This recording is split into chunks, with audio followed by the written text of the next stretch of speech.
he sucks, but that's not. That is also not a good idea.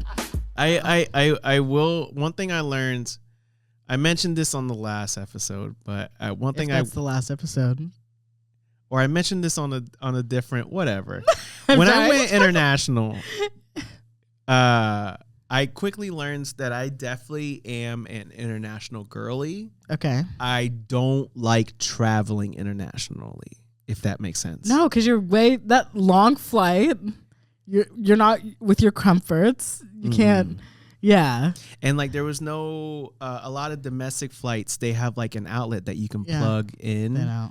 And at least I was on British Airways. They didn't have they had where you can plug in like a USB or something like that, but not like an actual electrical outlet. So because of that, I had my gaming Steam Deck and I couldn't plug that into play because there was no charge. And then the battery only lasts 2, 3, 4 hours, depending on what game you're playing. Yeah. So it was I was forced to watch stuff, which I don't really like watching stuff on the plane. I have to be doing something more interactive. Can you sleep? Not really. I used to be stellar at being able to sleep on a plane, and I can't really anymore. Oh, wow. I was able to sleep on my international flights, but I wasn't able to sleep through most of it. And that's how long those fucking flights were. Because, for example, when I was flying to Italy, I flew from LAX to JFK to London to Milan, which was a lot. But then coming back, I flew from Milan to London and from London to LAX. And that was a 10.5-hour flight. Yeah, I've done that one. So honestly, I don't mind the layovers because it kind of breaks it up. The one thing I didn't like was that the time in the layovers were pretty short. So it was scary. It was stressful trying to get to the plane, but because there was one where I it was cut real close. Yeah. But that 10.5-hour flight was probably the worst experience of my life. Yeah, I remember when I was going to London, I took an edible and it's okay, we're gonna be good, and then we ended up having to sit on the tarmac for 3 hours. Oh. So it fucked the. Then when I got to London, someone at Heathrow, he basically negged me for having so many toiletries. And I was like, yo, fuck Heathrow Airport. Yeah, he was trying to be his little Bance bridge. I was like, whoa, bro.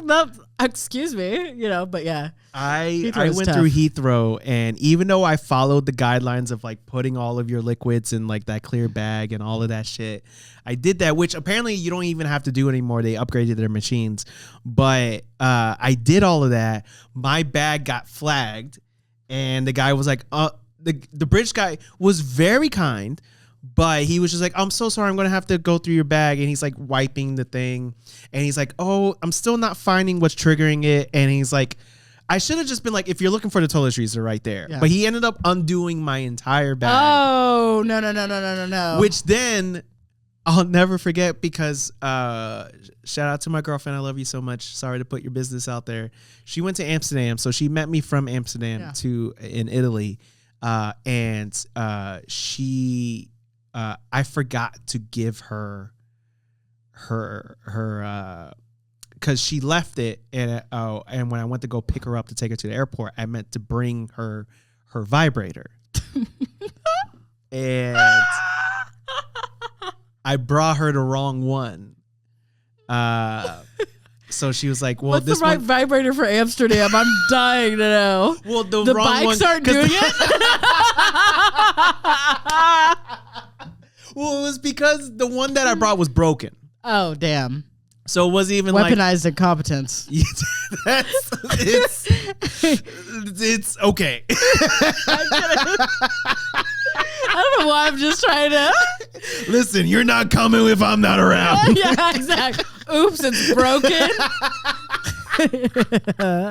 It was, so then I packed her correct vibrator and basically the dude's undoing everything. And then I had to go through what a lot of women have to go through at the airport, which is when your bag gets pulled aside and they pull out the vibrator. Yeah, because it's that's setting it off, right? No. Oh, okay. They ended up like they had to go through each individual liquid and put it in this thing to inspect it. It was, and I almost missed my flight because of that.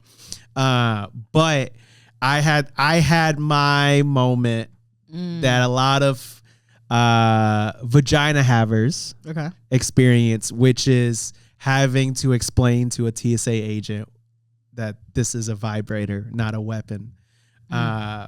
And I so quickly was like, that's my girlfriend's. She goes to a different school. That's so funny. Which is just like, I'm sure TSA has seen numerous vibrators and stuff. So it's like when you, like, why do you feel embarrassed like buying condoms at the store kind of thing? Like there's this weird like, I've never bought condoms. You've I'm stupid, sorry. I'm kidding. You've never bought condoms? No, I've bought condoms. It was a joke. Oh. Everybody have safe sex. I've never used condoms.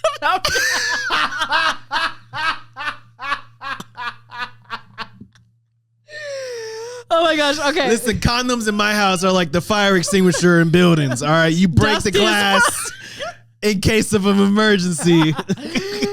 Oh my gosh. Okay, wait. We should introduce the episode before we continue. Yes. Do you want to do it or do you want me to? I'll do it. Okay. Hi, everybody.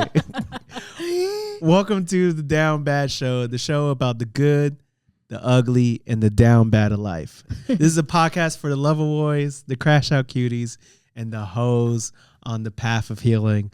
What's up, hoes? It's your boy, Chris Mejia. I'm Quincy Yeoman. And thank y'all so much for tuning in to another episode. Please be sure to give us a subscribe. Give us a rating. 5 stars, incredible. 4, amazing. 3, we'll take it.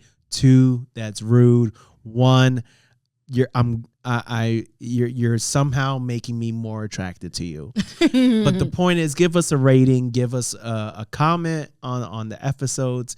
And share with your friends, share with your lovers, share with your enemies, share with your exes. Actually, especially your exes. Share the podcast.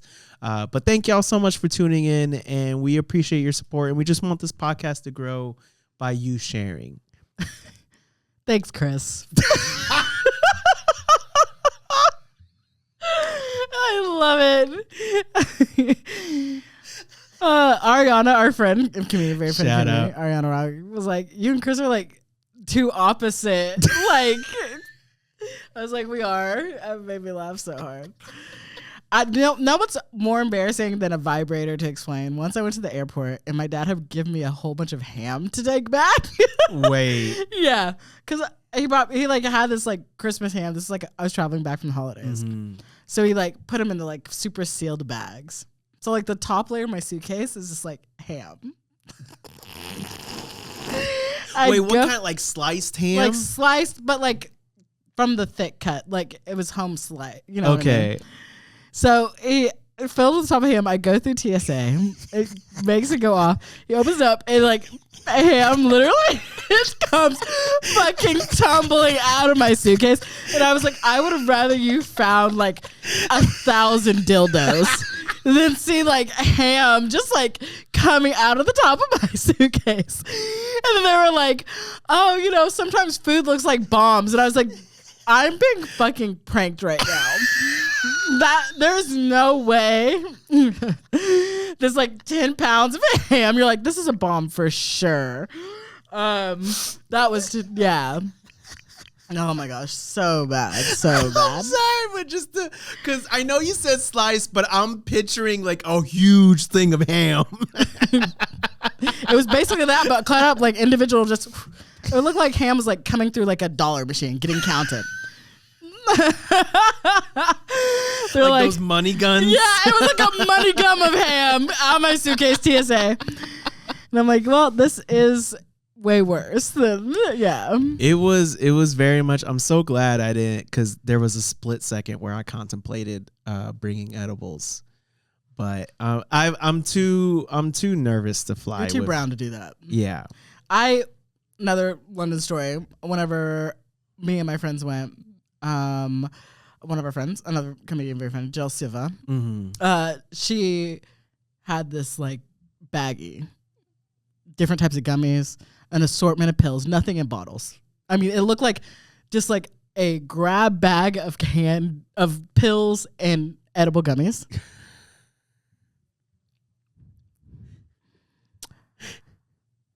Others of us got stopped. Jill went straight through. They pulled out the bag.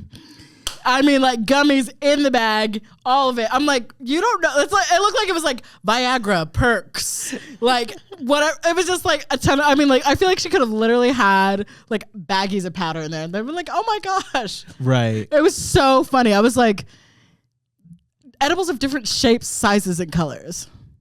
That's because we had enough edibles to last the whole 14 days we were there. Damn. And I was like, wow. That's a beautiful thing. That's what a white friend should do, though. A white passing friend should do. I only one time smuggled drugs on a flight. Smuggled. Because I didn't know I had a weed pen on me. You weren't smuggling then at all. Surprisingly enough, Chris. No, I was smuggling. I forgot I had a vape pen on me. It was the craziest time. Call me right. Mahia full of grace. In terms of smugglers, there's Pusha T, there's Malice, there's me. I was a drug mule. Oh my! Yeah, gosh. I didn't know I had a weed pen on me. I flew to Florida, and then I was going through my bag, and then didn't realize I had a weed pen. Wow!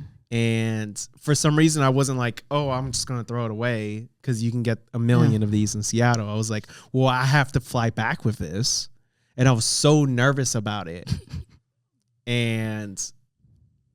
It was nothing. Yeah, they don't care. Yeah, they're looking for bombs and other shit. Yeah, it's crazy. We have a thread today. Yes, that's also the whole ep, truly, because there's it's much a lot. To say. It's a lot. Yeah, and there'll be much discussion.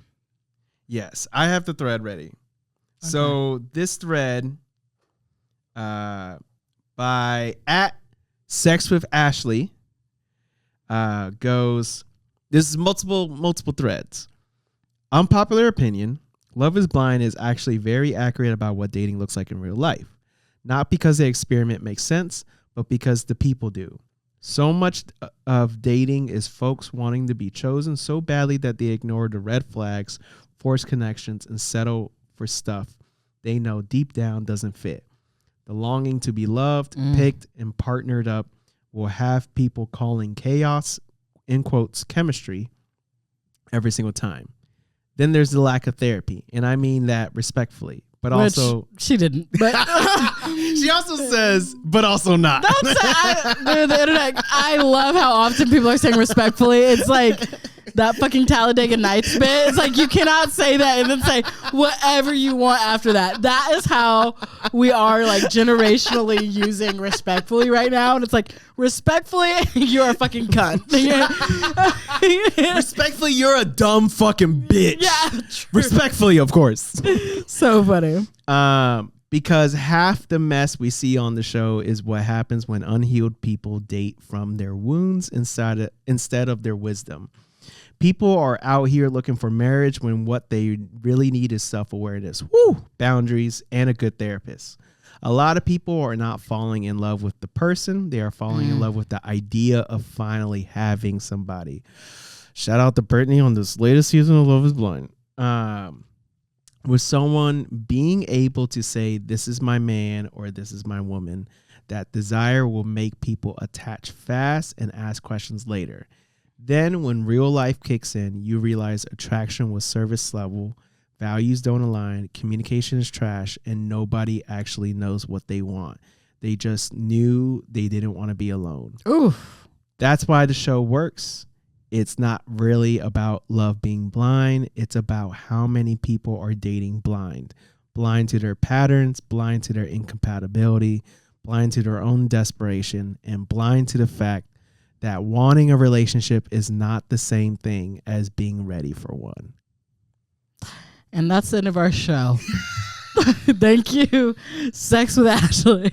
No. Damn, that even hits harder than I remember.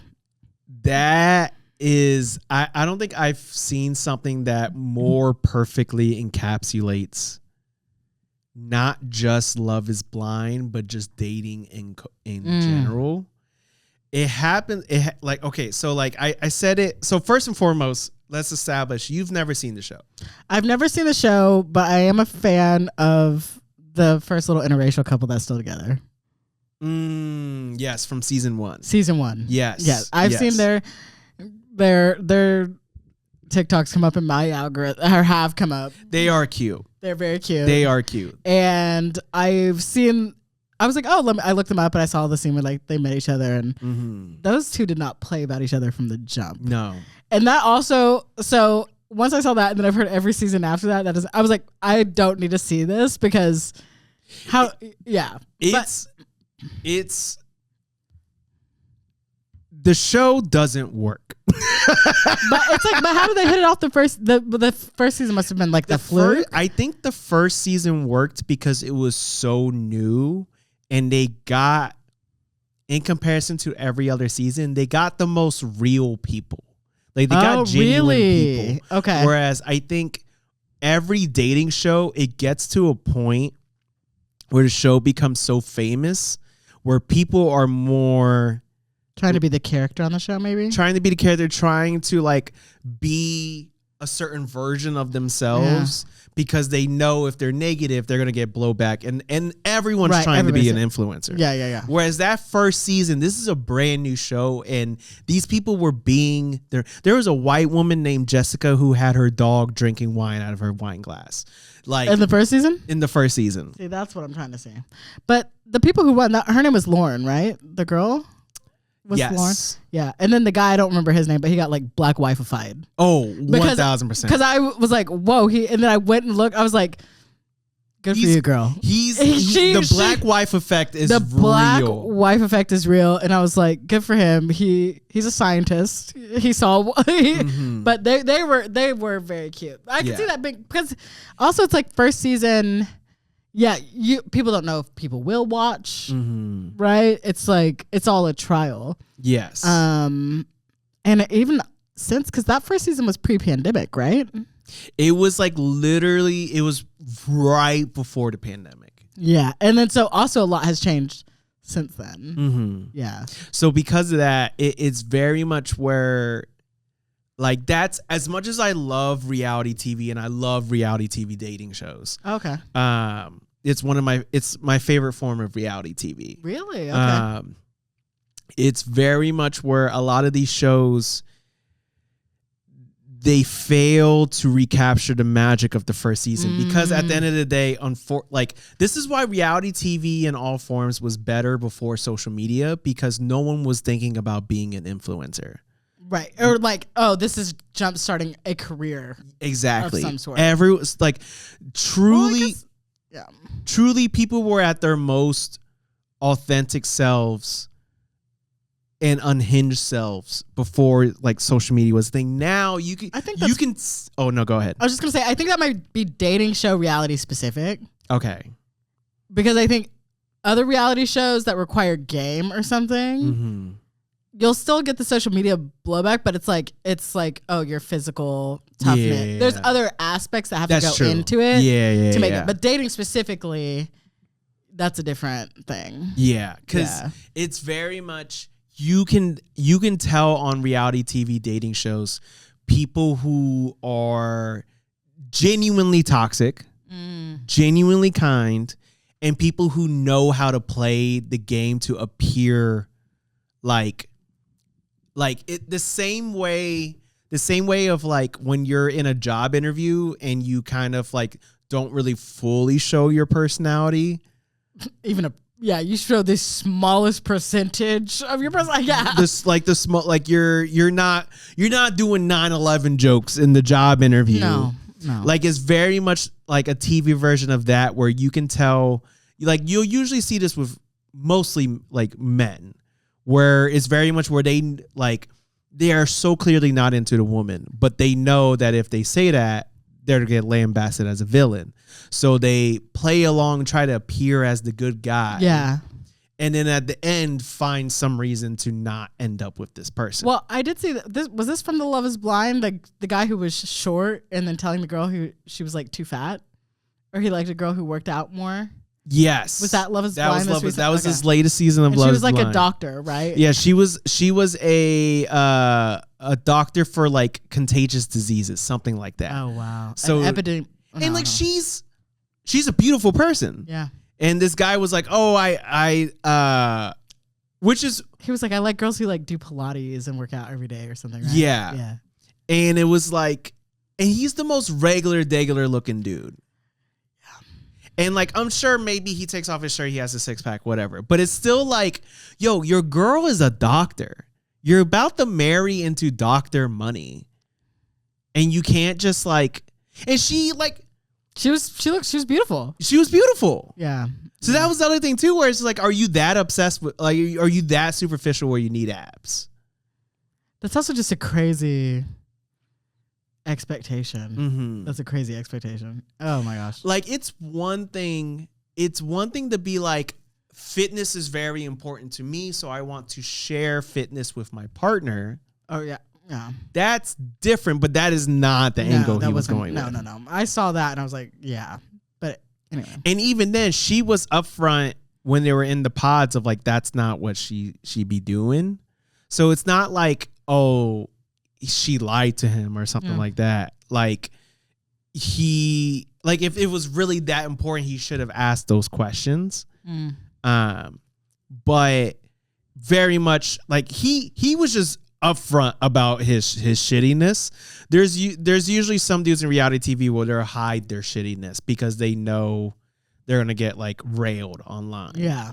But to go back to the thread and just overall Love Is Blind and just reality TV and just dating in general, I think it is like in this latest season, especially of Love Is Blind, there's this woman, Brittany, who she is with a man who looks like a Ninja Turtle. And really, which one? Donatello. Okay. Do you know the Ninja Turtles that much? I would fuck Michelangelo. That's fair, but because he's the leader. Yeah. You're attracted to power. Okay, go. Okay, so Donatello, yeah. I just want to know. I love how you're like, this isn't about me. I do love a leader. Yeah. But very much is this dude who she is half black, half Latina. Okay. And she gets in. She's the baddest girl. She is the official baddie of the season. Oh, every yeah, season, like, not saying that the other women aren't beautiful, but like every season has one woman who it's like, you are the baddie of the season. Okay. She is the baddie of the season. She is with this guy, Devontae. His name is Devontae. He is half white, half black.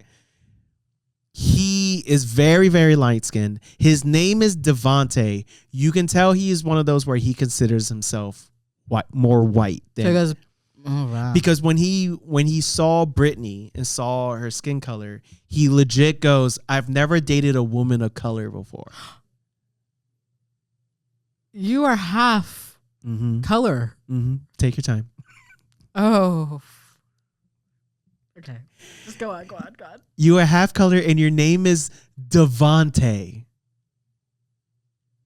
And he was like, I've never dated a woman of color.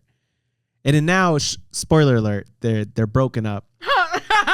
and he got a white woman pregnant. Who? Another one? Not from the show. Oh, wow. But it's very much, but she was like, in the very first episode, she introduces herself by saying she was manifesting getting married so much on the show that she pre-bought her wedding dress.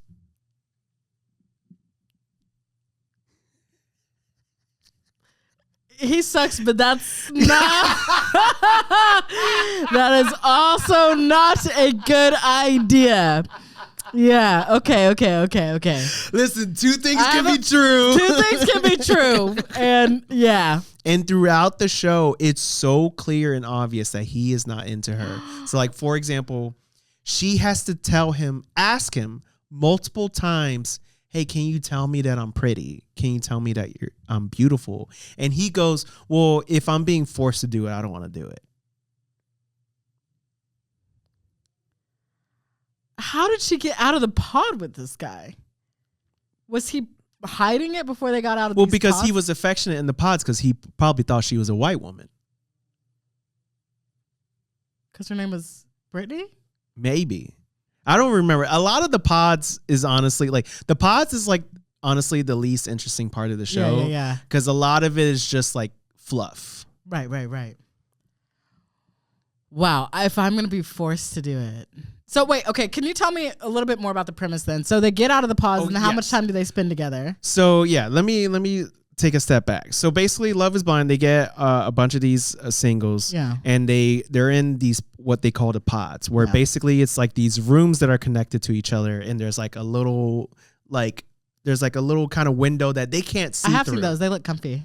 They do. They do. I was like, I'd love to curl up with a book in that. And they basically they go on quote unquote dates where it's basically just like almost like speed dating where they just they rotate into different rooms and they talk to each other and they all take notes on like the conversations that they have and stuff. Yeah. And each time they meet, they call that like a date.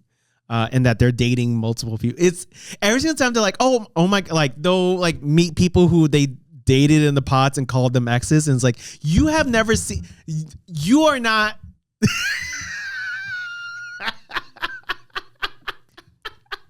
It's honestly, it's hard to explain this show without sounding like a crazy person. Well, no, I mean, like it's like I fucked people for years and I wouldn't call them an ex. That's crazy. I've had people nut inside me and I won't call them an ex. I don't know their name. No, that's crazy. To call them an ex, but that's for the show. They have to be encouraged. I've had women put fingers in my butt and I wouldn't call them an ex. Truly. Oh my! But that's like for the show, because you know how some shows have they want you to. Yeah. So maybe surely because that's anyway. But yeah, they're in the pods for I think, it's like a week or something like that, or like 10 days, something like that. That sounds kind of peaceful. And they basically they keep dating and they like organize dates where they'll tell the producers, hey, can you put this in their room or that in their room, and they'll eat and stuff like that. And then they propose. So they have to pick someone and they propose, or if they don't find someone, they just go home. Okay. And then what's propose? Like, will you marry me? So like literally, like they walk in front of the mirror that they can't see through, and the guy will get down on one knee, the woman will be standing, and they'll be like, "Will you marry me?" And they say yes, and then they do the first look. Where they stand, what you've probably seen online, where they're standing in their rooms and the doors open and they see each other and they have to walk down this hallway to see each other. And then that's where usually the men will get down on one knee again and propose, and then the woman will put the finger on. They talk a little bit and then they go back to their respective areas. And then after that, they go on honeymoons, but they go on a honeymoon with all of the other couples. So then usually there's a little bit of mess, because usually that's a little bit there'll of be mess. a couple who like their backup is like also one of the other couples. So they get to see each other, and then they're like, wow, I think my person's cute, but like the person who I actually liked is like hot or something like that. And then they go through a period where they all basically move into the same apartment building together and they live with each other, and they're like in the city that they're based in. To experience the real world, they meet each other's families, friends, stuff like that. They go on like these group outings together with the other people from the experiment.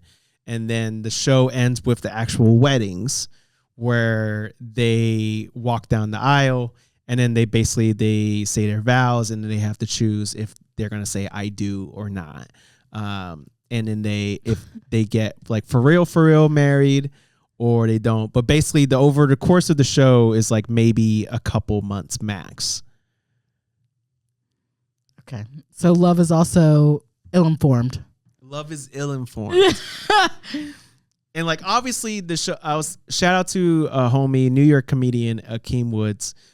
We were talking about this last night, and he made a good point where it's like the show is already a false premise because they're always casting conventionally attractive people. That's true. There's very little body diversity. There's very little looks diversity. Everyone is conventionally handsome or conventionally beautiful. So because of that, there's not really instances where someone's like, oh God. Yes. Yeah. Okay. There have been. Really? Like there was this one season where the doors opened and the girl saw the guy, and you could see on her face, she was like, no, thank you. I am not attracted to this man. Because he goes to hug her and tries to kiss her, and she recoils. Wow. Yeah. It's honestly, it's a wild show, but it's good, but it also sucks. Like, it's not good. It's starting to become aggressively formulaic. Yeah. But it's still, there's a lot of, like, describing the show now is reminding me how insane the show is. Yeah, I mean, I'm like, yeah. But it's very much where they are trying to prove that because they got to get to know each other on an emotional and mental level in the pods, that is going to... Which you did in 1 week. That already is so... That's already so funny. Because apparently they only air, obviously, so much of the conversations that they have in the pods. But apparently, like, in the pods, a lot of the couples, they talk about, like, everything. Yeah. So there is also a lot of trauma dumping in the pods that they show on TV, and I'm sure because they're like trying to get the realness of each other and stuff. But overall, to go back to the thread, now that I've explained how the show works, there are a lot of what you see in dating culture very present. Like I said with Brittany, she was the like literally the epitome of people who want to have someone. Like it was so obvious with Brittany, all she cared about was being married. And like there's a moment where she brings Devontae to her family, and her dad is like, oh, in this household we don't believe in divorce. We believe in you work things out and stuff like that. And like it obviously that mindset bled into Brittany because it was so painfully clear this man is not attracted to you, which is crazy. She is a beautiful woman, but he was not into her. And instead of being like, oh, hey, I don't want to be with a man who I have to ask him to tell me that I'm beautiful, she's just like, oh, he's the love of my life and we can make this work, and we just have to work through things and stuff like that. And it was like so clear, like she has been dreaming about she's like the textbook where with a lot of women, it's been kind of imposed upon the idea of you are supposed to get married one day. And that should be what you strive for. And that's the most important thing. And that's why you've been dreaming and fantasizing about it for so long in your life. Brittany was the epitome of that. So that's why in the thread, when they were talking about that, I'm like, yeah, that person literally just happened in this latest season of Love is Blind. Yeah. But it's also so many people who there's people who genuinely think that they're ready for a show like this and then go on it and then once actually in it realize, oh, I'm not ready for marriage. Right. And I want to just say one thing really quick. I feel like that this makes the pod part of it flawed because you aren't necessarily truly getting to know someone mentally and emotionally without the physical nearness. Yeah. Knowing someone's expressions to see how someone, there's so much behavior that's being missed that you can't, like, it's like you're not, if you know you are a words of affirmation person and it is around specifically more so your looks than maybe like, unless you'd rather hear more things about your mind or whatever. Right. You can't actually know you have chemistry with that person. In a pod, right. Right. Like, oh, I like to be touched or whatever. Like you can't know that. Right. Oh, well, wow. In my opinion, it makes it hard to choose someone because how many times have we gone out with someone on a date who we vibe with them on a conversational level, but the physical intimacy isn't there. And it's like you have to choose between like theoretically two people without even knowing if physically there's a connection. which is like, I get what they're trying to say where like, oh, the love is real because it's not about looks. Like everything's so superficial and our love is about deeper stuff. It's like, sure, but then you're seeing so many times once physicality comes into play, the mental and emotional aspect of the love is not strong enough. Well, also physicality is a way to express depth. Yes. And I think that is where there's no nuance in how we think about that. But right. Like there's a lot energetically you exchange through connecting with someone right. or even looking someone in the fucking eye. Yeah. Non-romantically, but anything. It's like, that's so bizarre to me. Yeah. Because I think people also are like, we're in a very like anti like, oh, physical doesn't matter. Like it shouldn't just be about physical or whatever. And people are like just whores or whatever people are saying.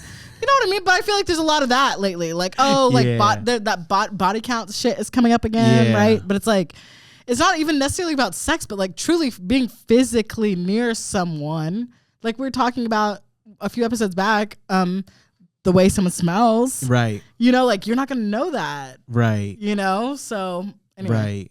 Wow. No, that's very true. And in fact, I think it's like the focus needs to be less on is love is blind or anything like that.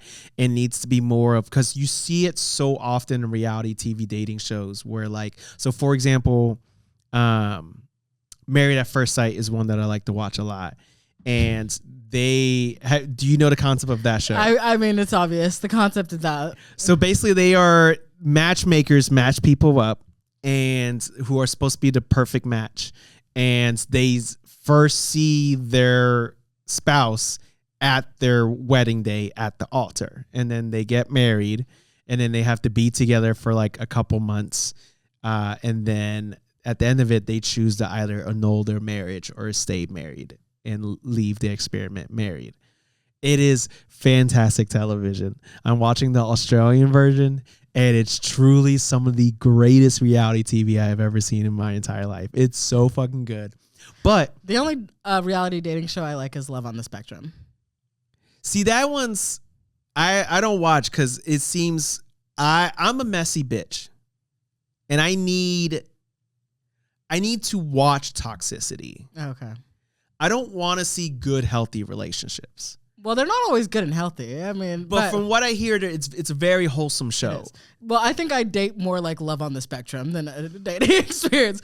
I'm like, this is how I feel about you. This is this. And then it's like, you're watching Love on the Spectrum with like a notepad. Well, I'm literally like, at least it's like, oh, I didn't feel the chemistry here. I did. Yeah. They're dating the way you should date. Yeah. But I'll watch. I'm like, why are you saying this shit for real to this person when I'm watching a show like Love is Blind? Yeah. No, they're on Love on the Spectrum. They're dating the way you should, which is, oh, I don't like this. Bye. Like, whereas it's so much in Love is Blind, literally what the thread says of like, and this is just dating in general, of people being like, I just want to be with someone so badly. Yeah.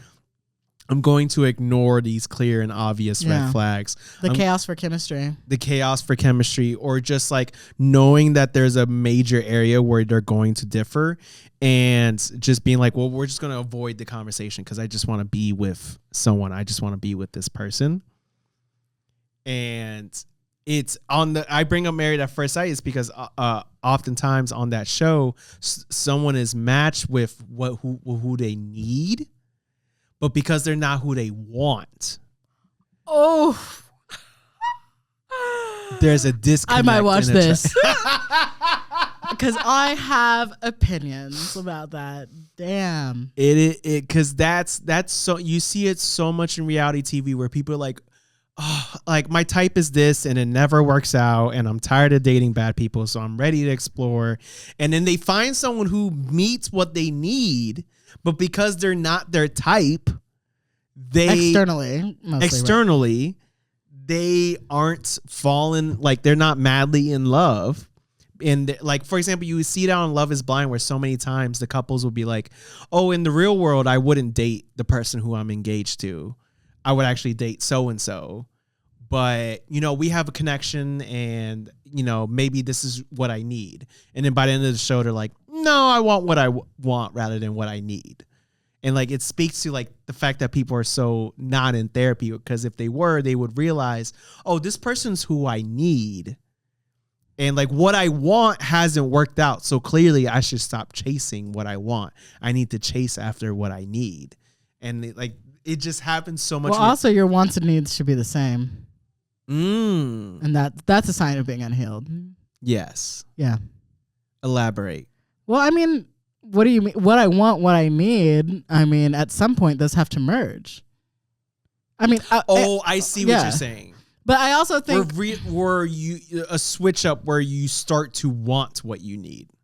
Yeah, or it's like I don't know. Even this is like taking maybe too far, but I know in like when I've done couples therapy, couples therapists define wants as negotiable, needs are non-negotiable. Mm-hmm. So that even differentiation, but I think also a sign of a person who's working on themselves is an alignment in their wants and needs. Yeah. No, I agree. You know what? Because you can't. Well, I want someone who's this tall.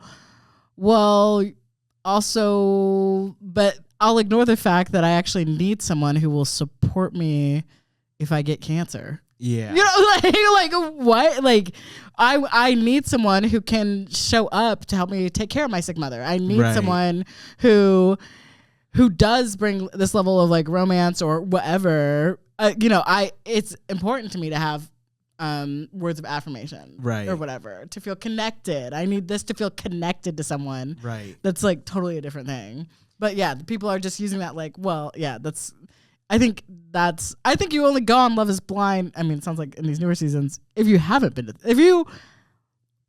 therapy, right? Yeah. Well, because some of these contestants be saying that they in therapy. And people's therapists are getting paid, and that's fine. People's therapists are getting paid. I see it. And that's fine. And yeah, I'm also like, that's the scary part, is people weaponizing the therapy talk. Yeah. To then further dig into not being accountable. Right. Yeah. Because it's so much like, so to go to what you were saying of like being unhealed and healing to the point where you realize your needs and wants are like they merge. They're on Married at First Sight Australia this latest season.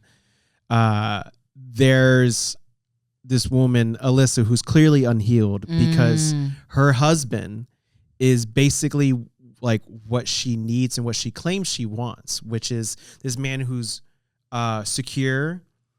He's good at leading. He can be dominant, but then he brings he's such a calm, go with the flow guy that he brings this level of peace and calmness to the relationship.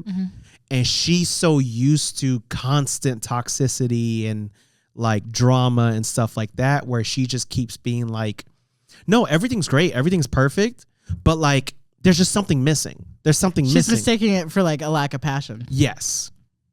And it's very much where if she was someone who her wants and needs were merged, she would realize, oh, David is his name, is bringing the calmness and the peace that I've always been searching for. Their names are fucking me up.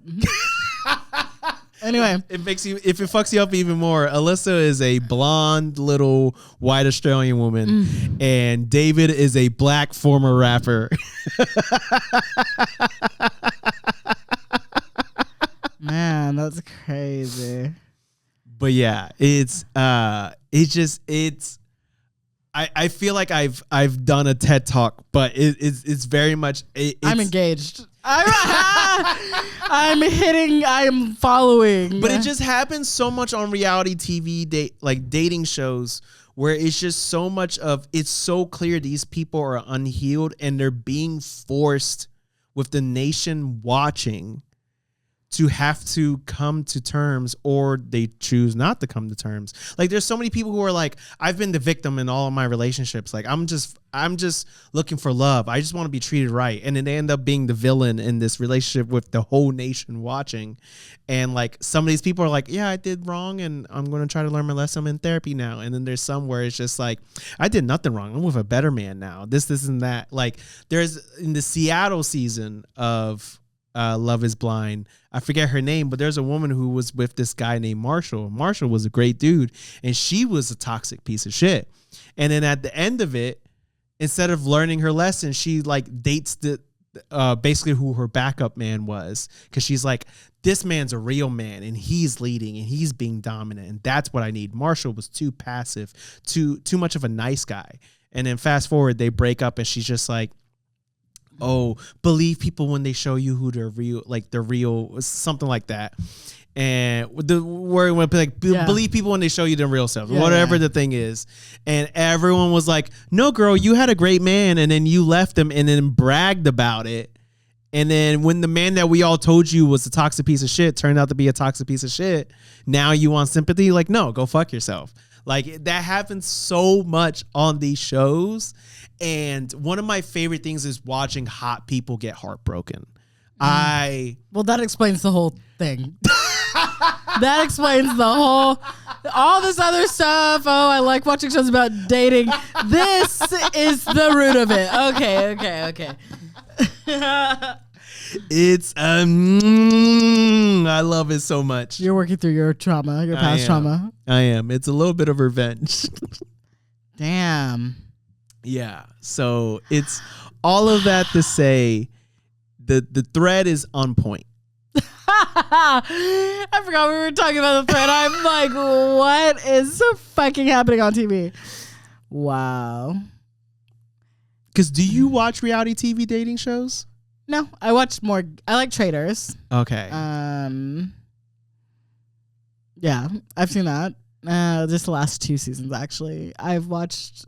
Yeah, I watched Too Hot to Handle, I think, somewhat during the pandemic. Oh yeah. But that was just like the first season was good, but then after that, I didn't. Yeah. And even then, good is. It was basically softcore porn. Yeah, everybody's in a swimsuit. And it was also the pandemic. Anything I watched during the pandemic, I'm like, I don't actually know if that was good. I don't know. You know what I mean? It's a blur. Yeah, when you're locked inside and not allowed to go and be other places, it's kind of hard to determine what's good. But the people I lived with loved reality TV at that time, so that was a lot of that. But no, I don't watch dating reality TV. Oh, interesting. At all, really. I mean, that's it. I watched The Real World. I mean, I used to watch like Next back in the day. Something where it's like that was fake. Yeah. I mean, reality TV is fake, but you know what I mean. Yeah. Anything where it's like it was active. Obviously, like gamified or like that maybe, but no, I don't watch reality dating TV at all. But I think that's because I have a really low tolerance for miscommunication. Like when I'm watching like a movie and the whole crux of it is just like this minor miscommunication where two people won't talk to each other. Oh, then I'll go on and read the Wikipedia to find out if it's worth continuing to watch. Oh, really? I'm also just get frustrated because I'm like, if you just said this, but I get that's the whole point. There's no conflict. Right. But I'm like, if that's the only conflict in the movie, I think that can be tired unless it's a deeper level of you know what I mean? Right. But no, I don't think I would like Love is Blind. That's why I was like, I saw the end where this cute little squirrel couple got together or whatever, and they're still together.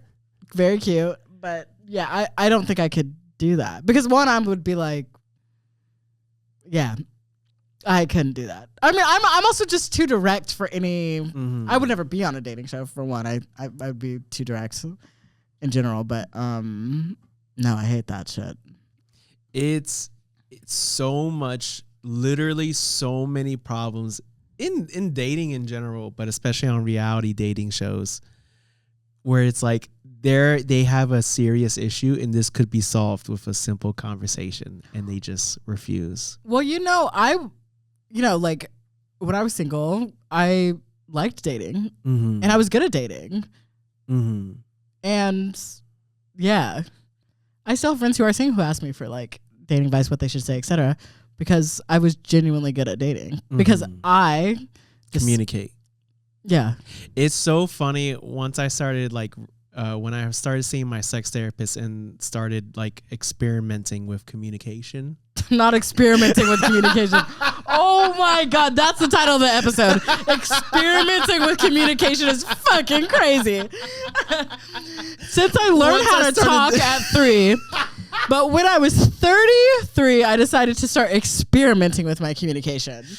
I began dabbling in a little communication. So crazy. Okay. I quickly learned how many issues could be avoided or solved with just a simple communicating how you felt. Yeah. And it's a game changer that a lot of people almost refuse to accept, where it's like, go ahead. No, you can go. I'll say this after this. Where it's just like, it's almost like it's so effective. It almost feels like a cheat code when it should be the standard play. No, I will say being a direct communicator is a prison. It is. But is it a prison because it's... I would say my guess is it's a prison because you're the one who's in the right and so many people around you are in the wrong. Well, it's not even about being in the right. Just in the sense but I appreciate that. But thank you. Someone's acknowledging it. But I will say, well, just in the sense of like, I remember this guy I dated. You remember him in Seattle. Mm-hmm. Murph. I don't care. Mm-hmm. He doesn't listen to this podcast. He's into history and shit. Anyway, I remember once he told me that I was like emotionally railroading him. Because I'll be like, hey, I am a direct communicator. I also am like, if someone just says something back, I think I struggle when it's like, if you're not going to, I get sometimes you don't want to say something back, and I can give some space. Once I know someone is like, hey, I need this much space to process whatever, I'll do it. But I'm like, you also have to say that. I think that too much stuff relies on mind reading. So also when you're a direct communicator, and I also like seek a lot of clarity. So I'll be like, I don't know what you mean. But yeah, he told me I was like emotionally railroading him when I'd be like, we ended up breaking up shortly after he said that. But officially for real, I think we only like slept together one more time after that. But I will say, I was like, you got to get one last one. You got to make sure it's gone. Got to get one for the road. Yeah, literally. Like, is this really over? Okay, yeah, it is. But it was like, yeah, I think being a direct communicator is hard for a couple reasons. One, people aren't direct back. Mm-hmm. I also think I have a lot of people in my life, or no longer in my life, who would be like, oh, wow, you're so direct. And then it's like, they will be like, oh, you're so direct. I like that about you. But when other people aren't direct, they don't believe you're being direct. Like, I'll say something to someone where it's like, oh, yeah, blah, blah, blah. And it's like, well, I don't know. I'm trying to think of an example where I'm like, oh, I could go for anything to eat. And they'll say, oh, I want Thai food. I'll be like, okay, that's good. Sounds good to me. Are you sure you want Thai food? I said, well, I just said I'd eat anything. Yeah. When you're somebody who's like, I'm not going to say something I don't mean, people never believe that you're truly not saying what you don't mean. And then that is a lonely place to be. Can be. That's fair. I think, yeah, that's what I was assuming by what you meant. And what I meant by where you're in the right and everyone's in the wrong, in the sense where like we as a society should be direct communicators. Right. Or just accept people. Just accept what people say. Because it's also like if someone's like, they're not going to say it or whatever, and you might see a totally different thing, but it's like, okay, well, if you're going to say that to me, I have to believe you. I'm not going to try to then interpret what that look was behind it, which is also hard. I do that too. That's hard for me, especially being direct when I'm trying to constantly like read people. Is this me coming out as autistic? Oh my God. This is the whole episode, and I'm dabbling in communication right now. Shit. But literally. But yeah, so that was like that was the what's the word? Neurodivergent version of someone being like, do you smell toast? Am I having a stroke? Yeah. I was literally like, wait a second. But no, I struggle with that because it happens so often, and then and people make you second guess yourself if you're a direct communicator. Yeah, like, oh, I said that, and it's like, well, I didn't believe that was what you needed, what you actually wanted. And I'm like, well, I wouldn't have said that if I didn't want that. You have to believe that that's who I am. Yeah, and it's okay so many if you're not. people say what they don't mean, that we all just naturally assume this doubt of like, or not assume this doubt. We naturally have this doubt because so many people often just say things to be nice and not saying what they mean. Don't project your doubt and insecurity onto me. Exactly. Yeah. Point blank period. It's so fucking annoying. Yeah. So that's hard for me. But it also made me good at dating in some sense, you know. Yeah, I don't know. It's weird. It's so weird though. Sometimes I wish I could even stop communicating. I wish I could like stop experimenting and communicating. Literally, I'm like, oh, I wish I could be someone who's like, I really don't. If I feel like I have to say something, it's like a full body experience of like trying to keep it trapped in my body. Oh, really? Yes, I've been like that my whole life. Like even in school, in class, in anything, it's like I can start to feel it bubble up. And I'm like, okay, well, I'm not going to say anything. It's not my place. I don't have to say anything. And then it's like the longer, it just like literally grows until I'm just like, I have to say it. Like, and I have to say it. Right. I cannot keep it back. Like, yeah. And this was literally in therapy today. I was like, I just want to not have to say it. I'm like, I want to not feel it. I want to have any emotion about it. I'm like the full body experience of just like being like, I have to say this. Right. Like, what's wrong with you? What's this? That like, I just will ask, right, or whatever, interesting, or say it.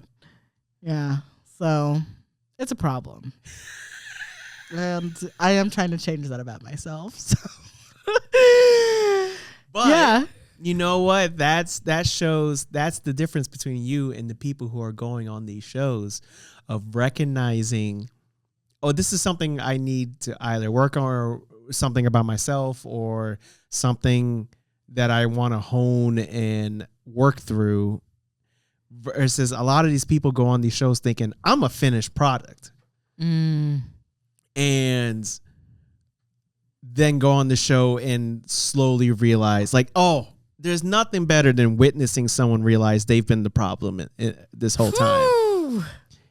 That I love nothing more than seeing that on a reality TV dating show, where someone's just like, oh shit, I apparently am toxic. Yeah. And I have shit that I have to work through. Like that literally just happened on this latest season of Love is Blind, where this girl was like, she literally said to her guy's face, where she was like, I am realizing that you are someone who I need, and I am not in a place where I can love you or accept the love that you offer. Yeah. Wow. And like he's like heartbroken, but he's just like, okay, yeah, like I accept that. Maybe we can still work through things. Is he white? He's like, fair enough. Yeah. Fair enough. They both were. Classic white man. Fair enough. This season was based in Ohio, so they were a large majority of them were white. Okay. Wow. But yeah, to put a bow on all of this, the thread was correct. Yeah. And we're back to the beginning. Yeah. This is replicating a lot of that. I mean, wanting to be picked, mistaking chaos for chemistry, just not wanting to be alone is enough. You have to also, it's about also what someone can add. Yeah. And what you add. Right. You know, that's scary shit. Yeah. Yeah. Wow. Quincy, what's something this week that you're going to try to not be down bad about? My compulsive honesty. My newest autism diagnosis. No, but my compulsive honesty, truly, because I was talking about that in therapy today, and I was like, yeah, so it's a lot. What about you? I'm gonna try to. I've been feeling down bad about comedy lately, and I think I'm just gonna try my best to remind myself that everything ebbs and flows. Yeah. And I'm in a ebb. I mean, you're living life. You just got back from Italy. You have a beautiful girlfriend and a great job. I mean, yeah. You live in LA. There's good, and I just need to stop letting the dips affect me as much as they do. But also, it's like, yeah. I think you can let it affect you and know that it's not forever, too. Right. I almost bought you a spicy McChicken to make you feel better. But then I was like, I don't want to stop. I was like, if I get up, I'm like. And then I was like, I don't know, Kyle's McDonald's order. I started to panic. Thing anyone I was like, damn, Chris having a bad day. Should I bring him a spicy McChicken? And I was like, it was too much. It was too much. I would have proposed on the spot. And this is why love can't be blind, because if someone's not going to bring you your McDonald's order, you have to be able to see. Oh my gosh. Okay. Well, Chris, if people like you and the things you say and the way you say them, where can they find you? You can follow me at Chris Mejia Comedy on Instagram and TikTok, at Topher Mejia on Twitter and Twitch. Where can people follow you? You can follow me at quincy.yeoman on any platform and follow the show. That is all linked in the show notes. Do remember to give us a like, share, subscribe. All the things we said at the beginning, we're saying them again. We'd love to hear from you. You can submit your down bad through the form. We lost our Google number because... we weren't using it. Damn Google. I thought those texts from Patagonia were going to keep us going. But nevertheless, submit your down bad. We would love to hear from you. We want to grow this podcast, and we're excited that you freaks are here listening. Yes. Every single week. And until next time, stay curious. Stay up.